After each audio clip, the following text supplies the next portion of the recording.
So I've always had an obsession. You can't say interest because it's beyond interest. It's been an obsession since I can remember, and I can remember looking out at my grandparents' window in a place called Titherley, which is between Chard and Axminster, and they lived at the time right on the side of the main road, and right opposite where they used to live there was two garages, and one was called Titherley Garage and the other one was called Pratt's Garage.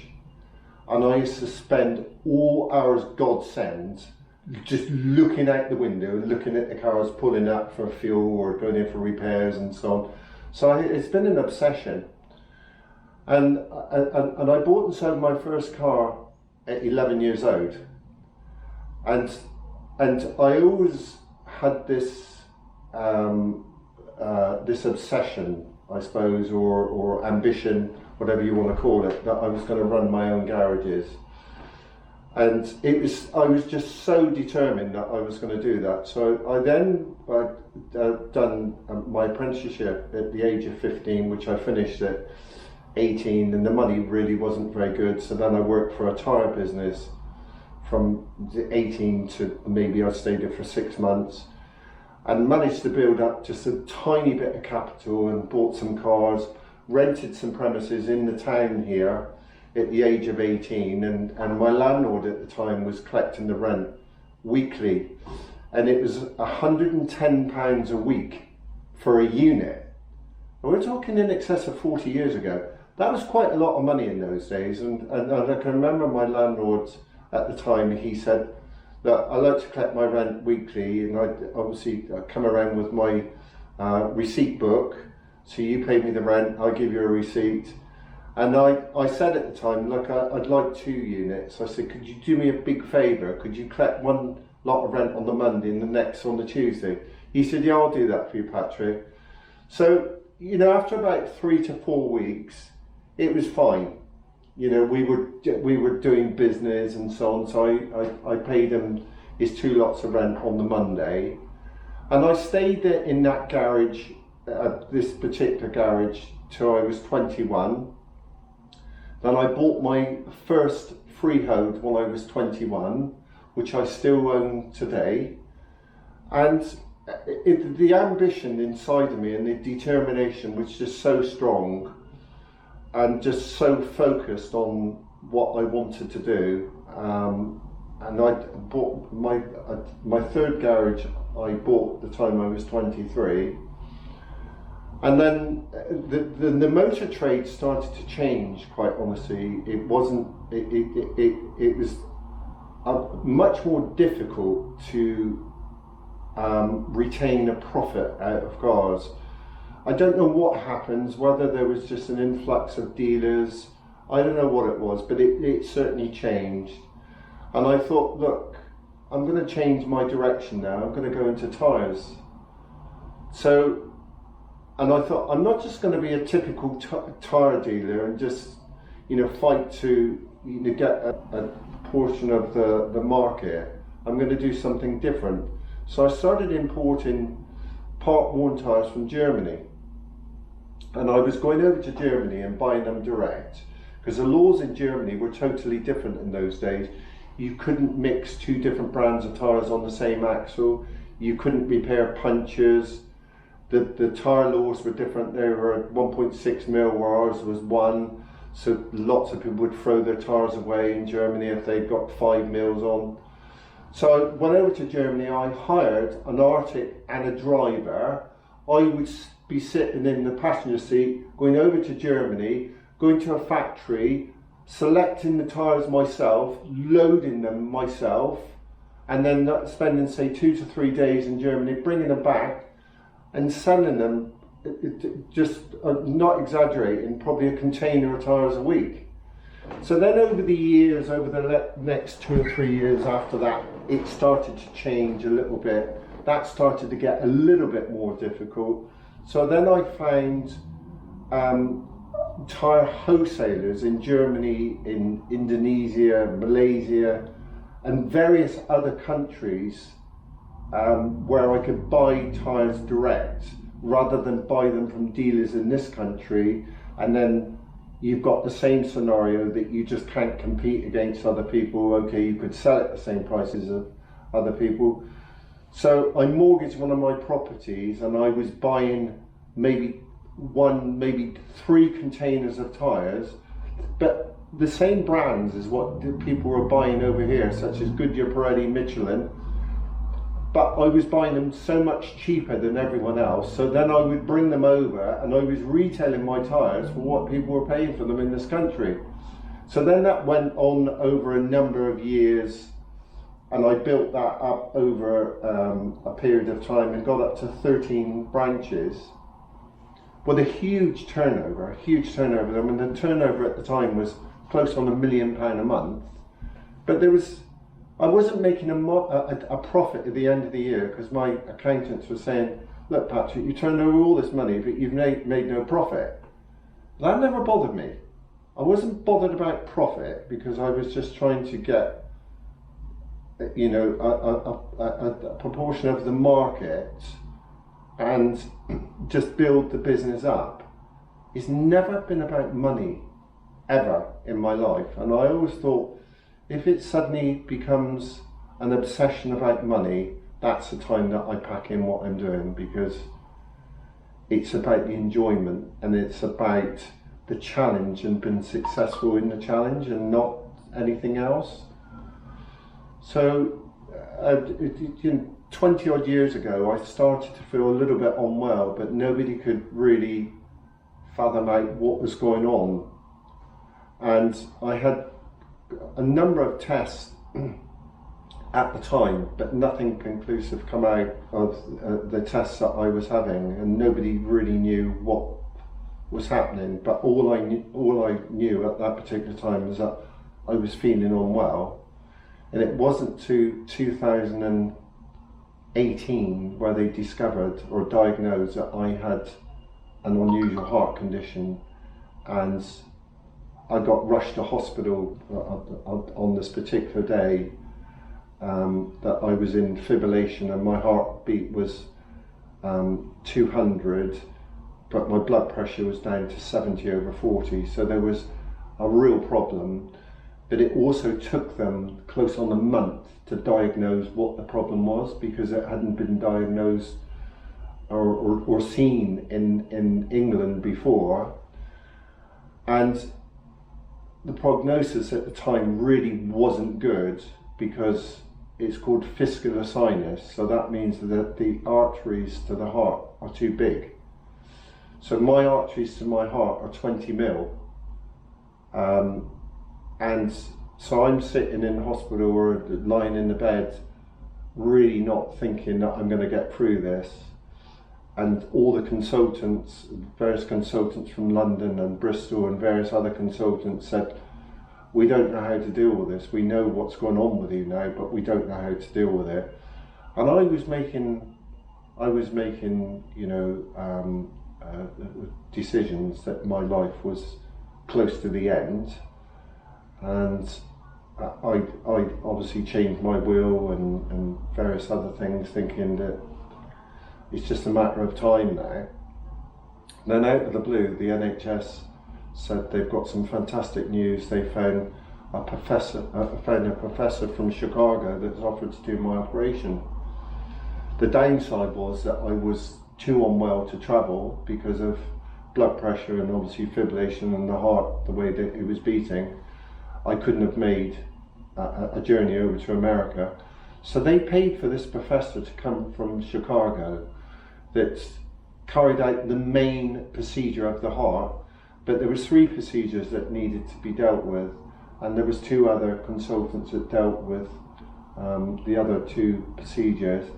But I spent a long time, it was close to a year in and out of hospital. And you know, when you get faced with a scenario that you have prepared yourself that you're really not going to get through this, I thought to myself, I really want to give something back. And I love the West Country, I love the Southwest, I love living here, and majority of people are lovely, they're very genuine, our West Country people, most of them. and I just love it. I've got lots of friends and I've got a wonderful family as well. And I thought, what can I do to give something back? And I thought, I love cars.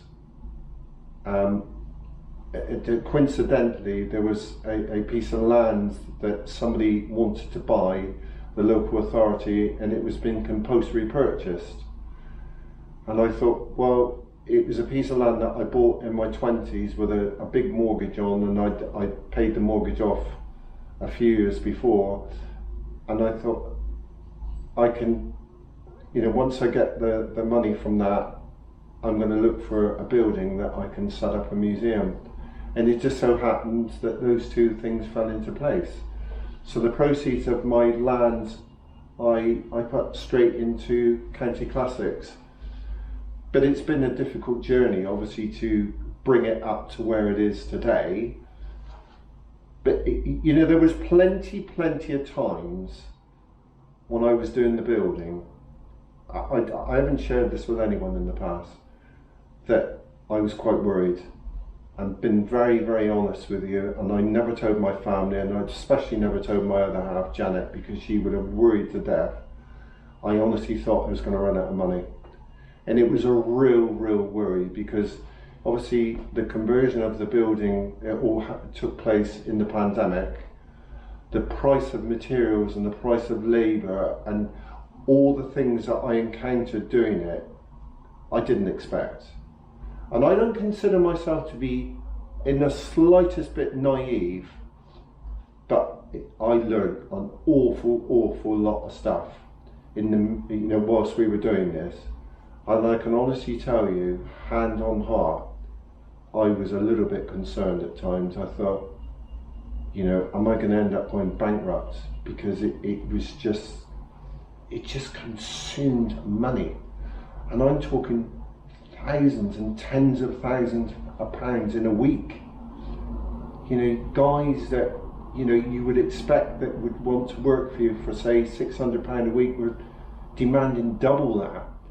You go to your suppliers such as Johnson's Paint for 2.5 litres of mixed paint, 70 quid.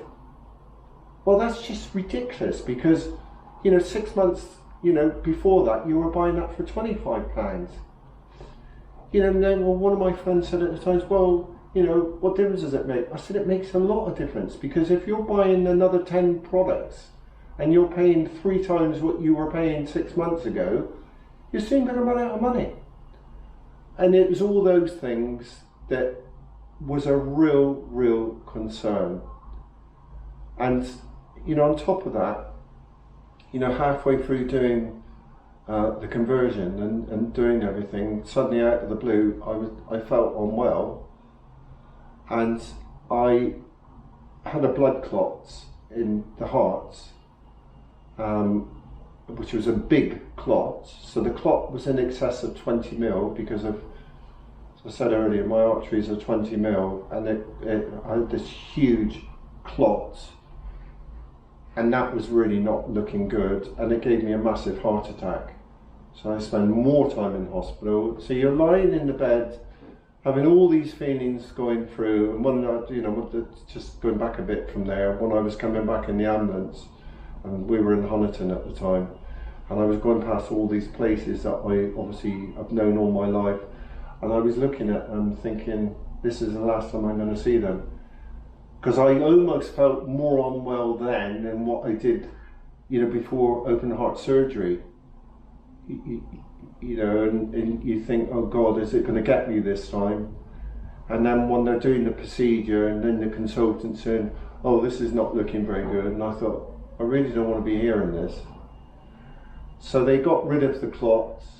They obviously, I was on a drip for a couple of 3 days where they were dispersing the clot that was in there, because they couldn't stent me, because you can't stent. Because they stent, you know how they put the stent in, they go through your arteries, obviously in your wrist or your groin. Well, they can't do that on, say, a 6 mil artery to go into 20 mil, that doesn't work. And me being a guy with a sense of humour, and he said, well, we can't do that, Patrick. I said, we could if you took my arm off. He said, look, all joking apart, we can't do that. I said, I realise that. He said, the only way that we can get over this, fingers crossed and God willing, is to disperse the clot that's in there. And so I'm on extra medication now. I'm on a clot dispersing medication as well as a blood thinner, which I'm going to be on for the rest of my life.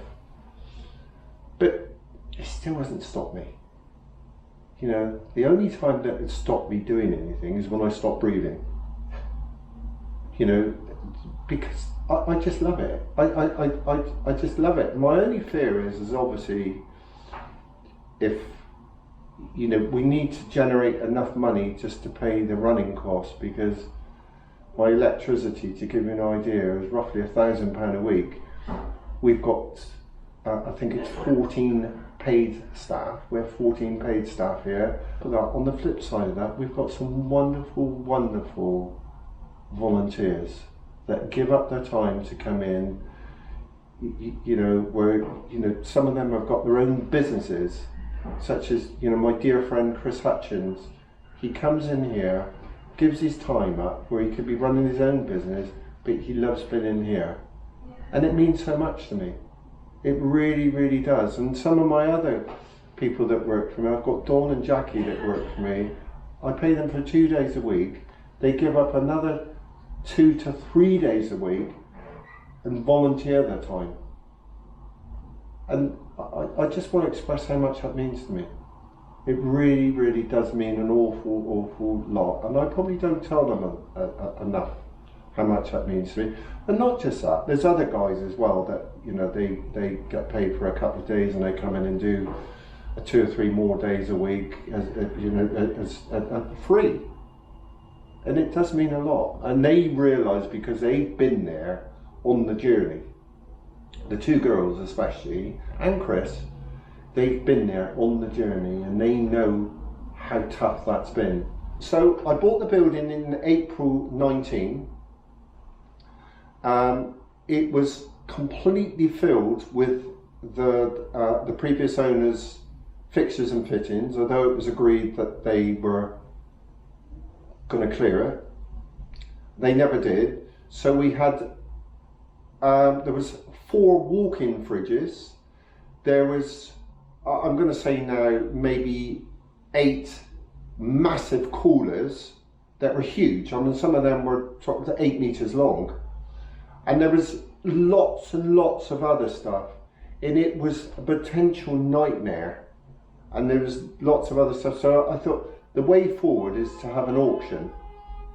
So I arranged an auction, which was in the July, I believe, that year. July, maybe August that year.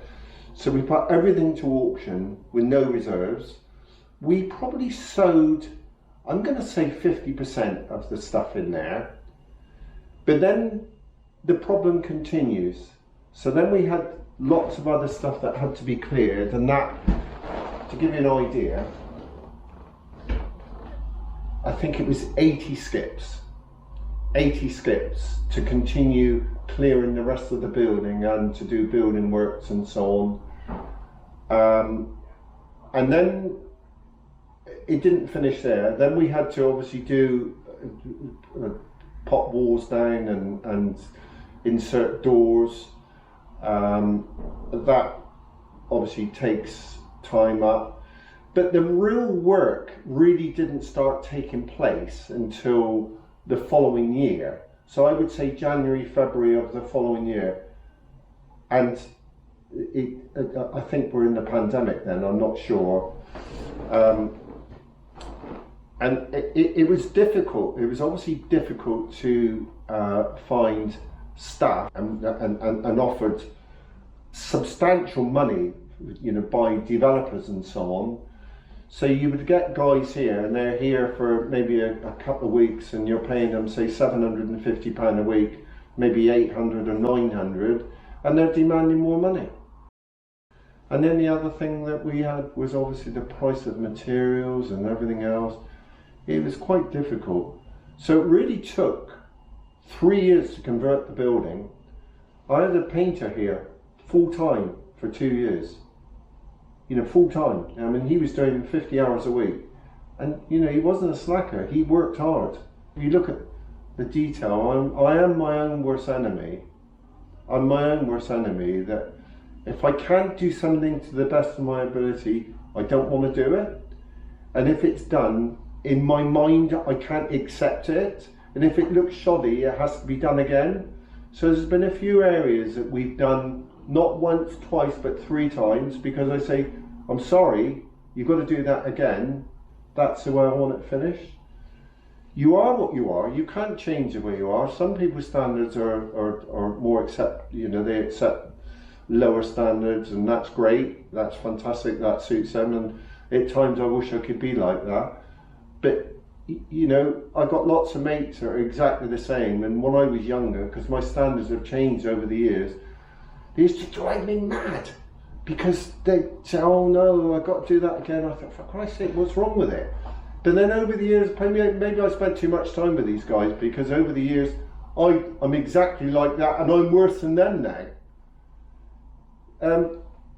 But quite honestly, it's worth it now. Yeah.